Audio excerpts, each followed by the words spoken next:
ప్రవాహం అంటాం కదా, అట్లాగా అలాంటి వాళ్ళకి అంత అంత సాధించాలని వాళ్ళ ఒక తపన ఉంటుంది అనమాట వాళ్ళకి. సో అందుకోసమనే వీళ్ళ రాశి చాలా మంచి రాశి యాక్చువల్గాను.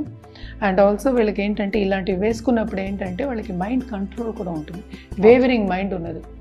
ఎందుకంటే యూజువల్గా మనకి చంద్రుడు నీచం అయినప్పుడు ఏమవుతుందంటే మన మైండ్ వేవరింగ్ కూడా చెప్పుకుంటాం అనమాట.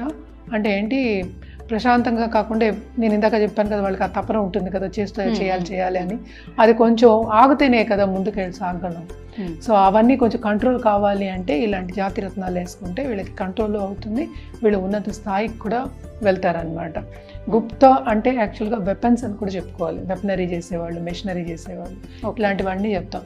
అండ్ ఆల్సో గుప్త స్టడీస్ అనేది ఆస్ట్రాలజీ కూడా అందులోకి వస్తుంది అనమాట, అందుకనే గుప్తం అన్నాం అనమాట. ఓకే, అంటే వీళ్ళందరికీ స్టోన్ ఈ మూడు ఏదైనా